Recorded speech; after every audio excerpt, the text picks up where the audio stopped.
नमस्कार दोस्तों, मैं हूं दीपक सिंह, दैनिक सवेरा समाचार से। जम्मू कश्मीर में धारा 370 से पहले जो नेताओं ने खलबलियां मचाई थी, जो इन्होंने किया था, इनके जो काले चिट्ठे हैं वो 370 हटने के बाद धीरे धीरे उजागर हो रहे हैं। लेकिन भाजपा के नेताओं के ऊपर प्रश्न चिन्ह लगाते दिख रहे हैं पैंथर पार्टी के चेयरमैन हर्षदेव सिंह जी। अब उसके पीछे क्या कारण है, ये तो इसके ऊपर चर्चा करेंगे। इसके अलावा यूनिवर्सिटी के अंदर एक प्रोफेसर, महिला प्रोफेसर के साथ हरासमेंट का एक केस आया था, सेक्सुअली हरासमेंट का, और हमने इसके ऊपर बहुत पहले खबर की थी।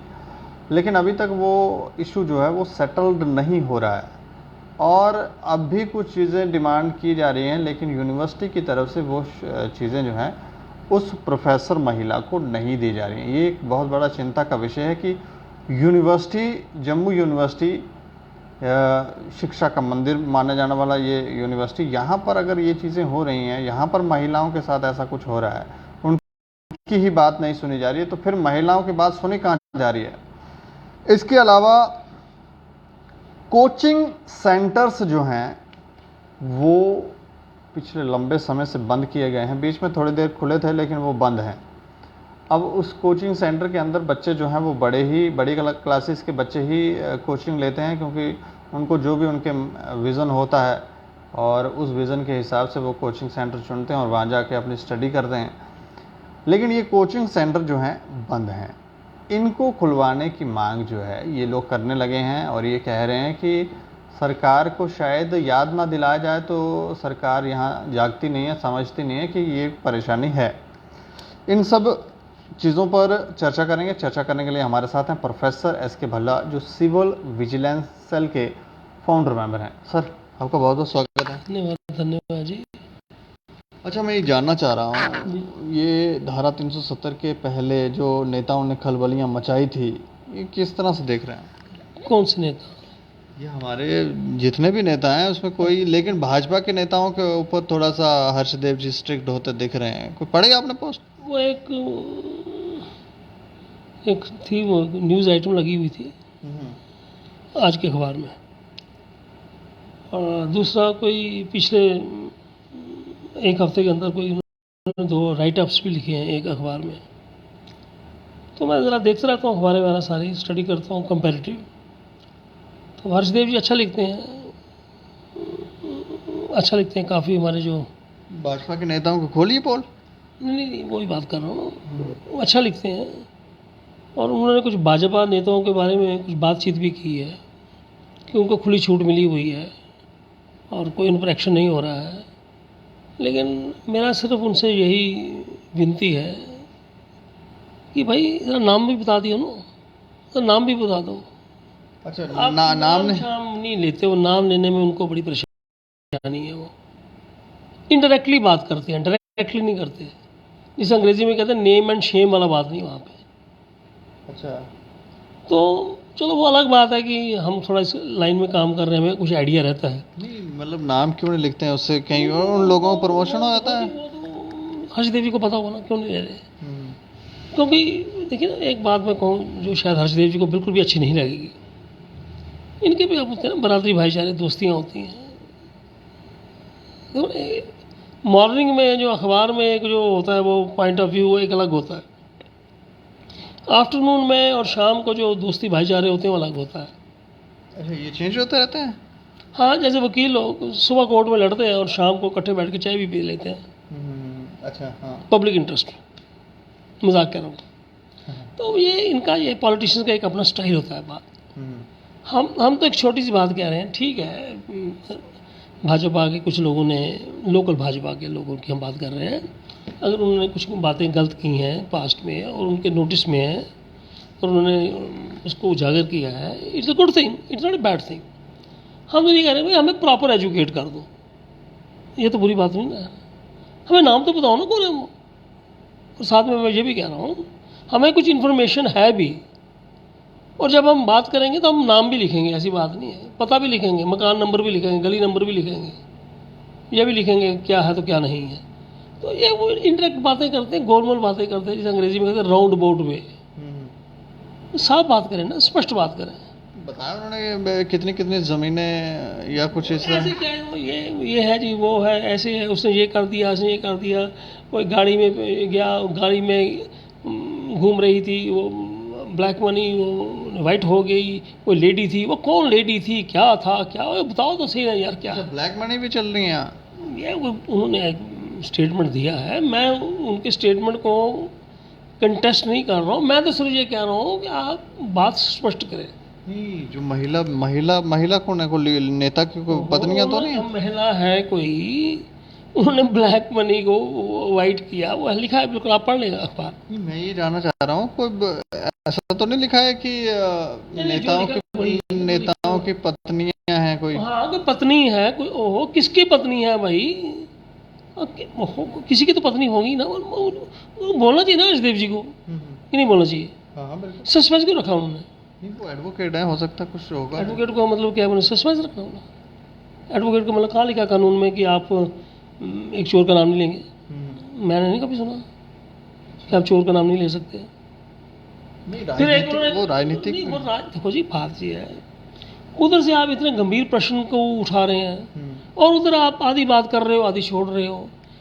एक आर्टिकल भी आज उन्होंने लिखा है कि 3 साल जो ये बाऊ लोग जो ब्यूरोक्रेट्स जो हैं वो हम पे हुकूमत कर रहे हैं, वो भी गोल मोल सा लिखा हुआ है। एडवाइज़र्स के बारे में उन्होंने बात कुछ की है, वो ब्यूरोक्रेट्स हैं, वो एडवाइज़र बन गए। एक भी नहीं उन्होंने लाइन लिखी कि एडवाइज़र काम ठीक कर रहे हैं, एडवाइज़र गलत कर रहे हैं। उन्होंने अपने हिसाब से एक पॉलिटिकल एंगल रख के अपनी बात को पेश कर दिया, ये बताने के लिए कि मैं एक बहुत बड़ा फ्रीडम फाइटर हूँ। अच्छी बात है, कोई बात नहीं। आपको नहीं लग रहा है? मैं ये तो नहीं कह रहा गलत लिखा है, मैं कहता नाम बताओ भाई, नाम बताओ, नेम एंड शेम। मैं ये कह रहा हूँ, मैं गलत कह ही नहीं रहा, मैंने कब कहा गलत कह रहा? गलती मैं करूँ तो मेरा नाम लेना चाहिए ना। Professor S K. भल्ला ने गलती की है।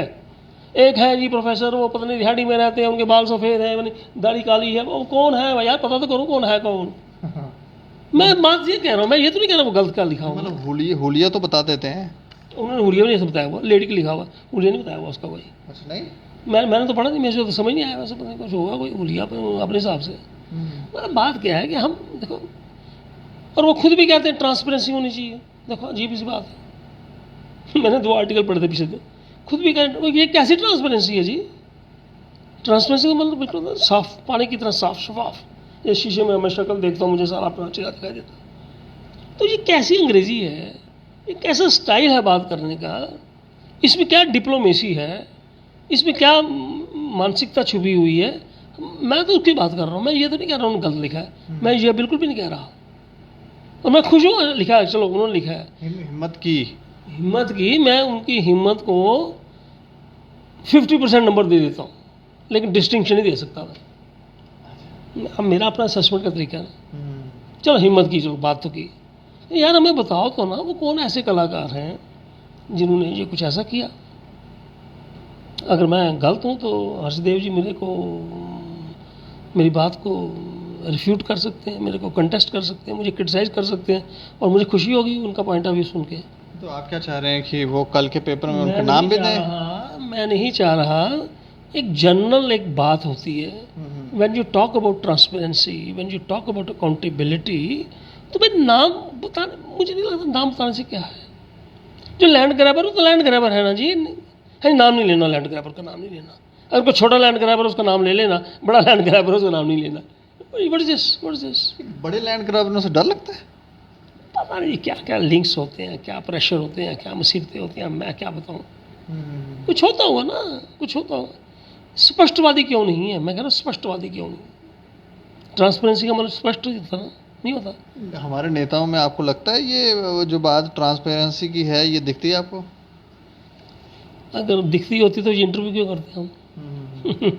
इसी इंटरव्यू की ज़रूरत क्या थी फिर? अगर सब कुछ स्पष्ट था, सब कुछ क्लियर था, तो फिर इस इंटरव्यू की ज़रूरत नहीं थी फिर। ऐसी क्यों बातें करनी जिससे लोगों के मन में कुछ शंकाएं उत्पन्न हों? अगर मैंने कुछ गलत किया है, मेरा नाम क्यों ना लिया जाए? मैं तो सिर्फ बात ये कह रहा हूँ। वो एक लेडी है जी, उन्होंने ये कर लिया, वो ज़मीन ले ली, वो ले ली, उन्होंने ऐसे कर लिया, वो ठीक है ठीक है ठीक है, हमें भी पता है कहानी होगा। आपने हिम्मत की, मैं आपकी हिम्मत को 50% नंबर दे रहा हूँ एज ए टीचर। मैं टीचर रहा हूँ ना, बेसिकली प्रोफेसर रहा हूँ, वही एक ही बात होती है। नहीं यार नाम ले लो ना, हम तो नाम की बात कर रहे हैं बस, और तो कुछ है ही नहीं। हम कुछ हम उसे मांग थोड़ी नहीं कुछ। अब उन्होंने क्या करना है क्या नहीं करना वो जाने, उनकी पार्टी जाने, हमें हमें क्या इसमें परेशानी है। कि राजनीति में ये तो नहीं होता कि सामने वाले को इशारा करना कि भाई समझ जाओ वरना नाम भी आएगा। अब पता नहीं, अब अभी राजनीति इशारों में चल रही है तो हमें नहीं पता क्या इशारों में चल रही है, क्या चल रही है। वो किसी का एक का तो नाम लेना था, उन्होंने एक का नाम ही नहीं लिया हुआ। ये तो हो सकता है ना, फिर फ़ोन भी आ जाते हैं कि सर प्लीज़ प्लीज़ आप थोड़ा होल्ड रखें, हमारा नाम ना लें। ऐसा नहीं, मुझे नहीं पता वो क्या है, लेकिन मैं तो मोटे तौर पर ये समझता हूँ जो गलत है, दूध का दूध पानी का पानी होना चाहिए। टीवी में नाम नहीं आते लोगों के, अनिल देशमुख जी का नाम नहीं आया, और राणा जी को जिनको कल वो महाराष्ट्र में किया उनका नाम नहीं आया। क्यों नहीं देना चाहिए टीवी वालों को नाम? क्यों दिया नाम? क्यों दिया?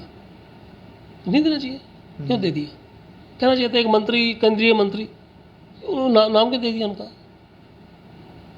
महाराष्ट्र के होम मिनिस्टर, नाम नहीं देना चाहिए था, नाम क्यों दिया उन्होंने?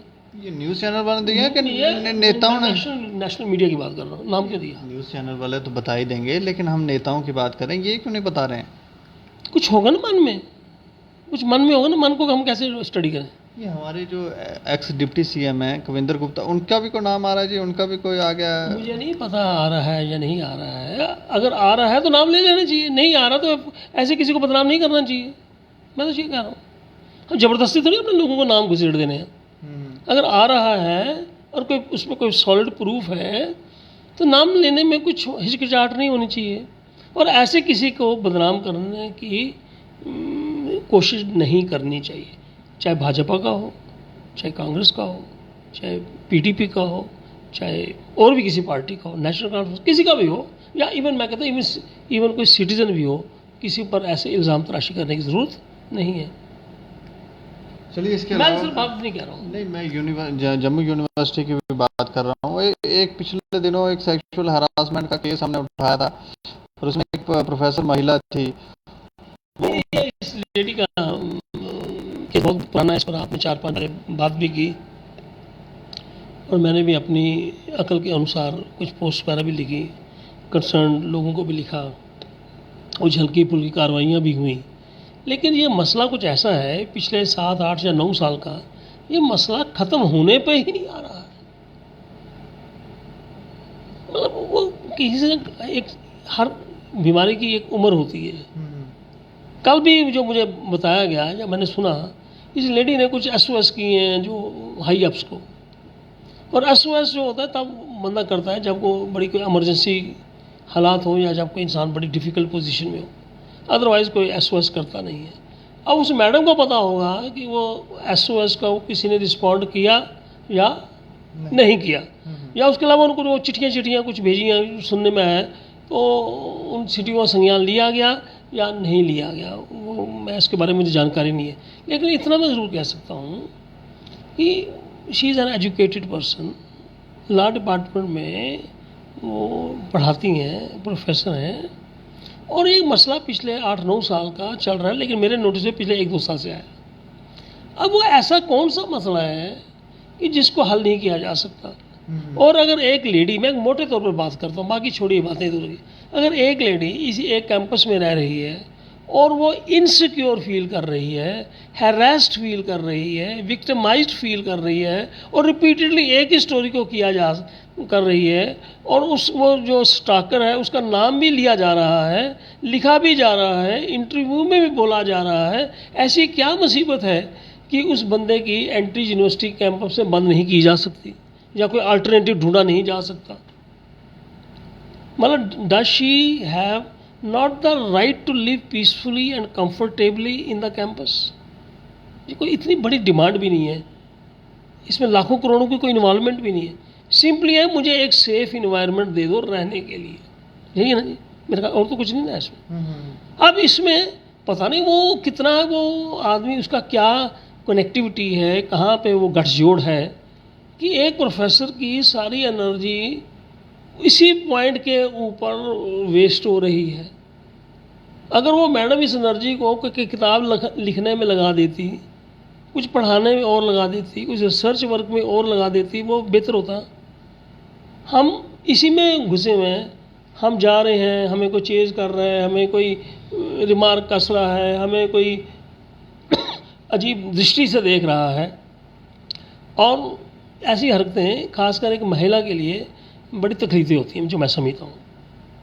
चाहे वो मैडम हो या हमारे मेरी बेटी भी चाहे हो, वो भी उसको फील पूरा करेगी, या कोई भी हो, कोई भी लेडी, जो उस लेडी सेंसिबल है। अगर हमें भी या पुरुषों को भी कोई इस नज़र से देखने लगे तो उनको भी बुरा लगने लगे। लेकिन मुझे समझ नहीं आई। मैंने भी कुछ पोस्ट लिखी, वो ऑनरेबल एलजी साहब को भेजी, एक 4-3 बार आपने इंटरव्यू भी किया, आपने भी इस लेडी के इंटरव्यू मेरे ख्याल किए हैं, जो मुझे डेट्स वाला याद नहीं। ये ऐसी कौन सा प्रश्न है? ये कोई कश्मीर मसला है? ये कश्मीर का मसला है? ये कौन सा मसला है भाई? कोई इंटरनेशनल मसला है? ज्यों तक नहीं रेंग रही है, ना मनोज धर के ऊपर, ना उनका जो एक उनका जो है वो प्रिंसिपल क्या प्राइवेट सेक्रेटरी या प्रिंसिपल सेक्रेटरी जो है शर्मा जी, उनके ऊपर। और मुझे तो इन लोगों से मैं एक बार मिला था, दोबारा मेरा मन ही नहीं किया इनको मिलने का। और यार कौन सा ऐसा मसला, उस मसले को ख़त्म करो। अगर वो बंदा वहाँ पे कुछ प्रॉब्लम क्रिएट कर रहा है, उसकी एंट्री बंद करो। और कभी कहा जाता है जी उसकी एंट्री बंद हो गई, फिर दोबारा एंट्री शुरू हो जाती है। वो कहते हैं गेट शेड भी लगाया, कोई बैक डोर पर घुस जाता है वो बंदा, क्या मतलब मैं तो कोई ऐसा तो नहीं है कि इन लोगों को पैसे दे रहा वो? तो कुछ ये तो फिर मैटर इन्वेस्टिगेशन का ना, ये तो मैटर ऑफ इन्वेस्टिगेशन है। मैं क्या दे रहा है, मैं तो एक बात मोटी कर रहा हूँ। अगर एक लेडी कैंपस में रह रही है और पिछले काफ़ी सालों से रह रही है, और आपके वो एक डिपार्टमेंट की वो में काम कर रही है, और उसको बार बार एक उसके दिमाग में एक घुसा हुआ है कीड़ा या मुसीबत बनी हुई है उसको, कि मुझे यहाँ पे रहना अच्छा नहीं लग रहा, मैं इनसिक्योर फील कर रही हूँ, मुझे फॉलो किया जाता है, मुझे चेज़ किया जाता है। मुझे लगता है कि यार हमारी ये जम्मू यूनिवर्सिटी क्या है, और हमारी सिविल सोसाइटी क्या है, और हमारे जो पॉलिटिकल पार्टीज़ क्या हैं। तो मैंने आज की पोस्ट में भी लिखा है कि हर्षदेव जी ने बड़ी बड़ी इंटरनेशनल बातें तो की, लेकिन उन्होंने स्टॉकिंग की कभी बात नहीं की, बर्न की कभी उन्होंने बात नहीं की, अपने एडवाइजरों के बारे में कोई कमेंट नहीं किया। So these people play safe. Deepak ji बात स्पष्ट बात करता हूँ, ज़्यादा बोलना ठीक नहीं रहेगा। They play safe. सिंगल लेके दूसरे शोर पे खड़े होके खेल तमाशा ही बनेगा देख वो। लेकिन मैं ये बताऊँ, ये हमारे समाज के लिए एक बहुत चिंता का विषय है, मैं समझता हूँ। चलिए, इसके अलावा मैं कोचिंग सेंटर्स की बात करना चाहूँगा, कोचिंग इंस्टीट्यूशन की। और ये इंस्टीट्यूशन के अब जो वहाँ पर अभी बंद किए थे इन्होंने जी, कोचिंग भी बंद है। ये चलो स्कूल तो बंद ही हैं, तो कोचिंग में कुछ बच्चे वगैरह जाते थे वो भी इन्होंने बंद किए हैं। उसमें ये है, देखो जी बात ये मोटे तौर मैं जो मोटे तौर पर समझता हूँ, ये नहीं मैं कह रहा कि जो मैं कह रहा हूँ वही 100% ठीक होगा, लेकिन मोटे तौर पर मैं ये कहता हूँ कि ऑनलाइन एजुकेशन में भी सारे बच्चे संतुष्ट नहीं हैं। कभी सिग्नल की प्रॉब्लम, वैसे अंडरस्टैंड करने में 1-to-1 कांटेक्ट होता नहीं है, तो चलो गुजारा कुछ चलता है। तो बाकी गांव की तो हालत आपको पता ही है वहाँ पे क्या है। वहाँ कहाँ लोगों ने बहुत ब्रॉडबैंड हो गए, तो जो सारे सिस्टम हो गए। चलो शहर में जो छोटा मोटा पढ़ रहे हैं, तो उसमें एक लोगों के पास स्कूल तो बंद ही रखे हैं बिकॉज ऑफ दैट पेंडेमिक, आपको पता ही है। अब ये है कि हम बात कर रहे हैं, कोई ये नहीं कि हमारी बात कोई समझेगा, अप्रिशिएट करेगा प्रॉपर पर्सपेक्टिव में, ये मैं नहीं जानता। अगर कुछ कोचिंग इंस्टीट्यूट में कुछ बच्चों को कुछ थोड़ी सी राहत मिलती है वहाँ समझने में, तो ये टीचर के साथ समझना, कांटेक्ट करना, वो एक अलग बात होती है। और कुछ तो अगर उनको कुछ थोड़ी सी राहत दे दी जाए, गवर्नमेंट दे दे, लेकिन साथ में ये कंडीशन ज़रूर लगाए कि भाई वो प्रोटोकॉल वगैरह आपको ऑब्जर्व करना होगा, कोविड प्रोटोकॉल। ये ना हो कि राहत मिले वो सारे 100 200 बच्चा इकट्ठा हो जाए वहाँ पे, वो नहीं। उनका तो मुझे लगता है पहले कोई गाइडलाइंस वगैरह होती हैं उनको, उनके कुछ वो जो भी गाइडलाइन है, अगर है नहीं तो बना ली जाए, तो एक प्रोटोकॉल ऑब्जर्व करके शिफ्ट में डिस्टेंस रख के ये करके, अगर कुछ बच्चों को थोड़ा सा एडिशनल एजुकेशन मिल जाए तो मेरा ख्याल इसमें बुरी बात नहीं होगी, क्योंकि स्कूलों में तो अभी तो काफ़ी देर बंद रहे हैं और आगे भी कितनी देर बंद रहेंगे इसके बारे में तो मैं कुछ नहीं जानता कब तक रहेगा वो सिस्टम। और थर्ड वो जो वेव का भी वो घंटी बज चुकी है कई स्टेट्स में, और वो जो कहते हैं वो तीसरा वो जो उसकी वेव आएगी टीवी के अनुसार वो ज़्यादा खतरनाक होगी। और वैक्सीन भी मैं हैरान हुआ सुन के, और आप भी होंगे शायद, एक मैडम का मैं इंटरव्यू सुन रहा था शायद NDTV पे, WHO की वो शायद कोई साइंटिस्ट है या क्या है, वो कह रही हैं आप मुझे भी बड़ी हैरानी हुई कि आज की डेट में हिंदुस्तान में ओनली 10% वैक्सीनेशन हुई है। हंगामा है बर्बाद, कितना बड़ा मुल्क, और आज की डेट में 10% हिंदुस्तान की, उन्होंने काफ़ी कंट्रीज़ के दिए देना। तो मेरा ख्याल this is not big achievement जिसका वो ढोल पीटा जा रहा है। तो चलिए जिन्होंने ढोल पीटना है वो ढोल पीटें, और जिन्होंने वो करना, लेकिन मैं तो WHO का डेटो बता रहा हूँ। तो बाकी है कि इसमें कुछ लोगों की अपनी सोच भी है, वैक्सीन लगवानी है या नहीं लगवानी है या क्या करनी है, किसको लगवानी है, किसी को 1 डोज लगी है दूसरे का वेट कर रहा है,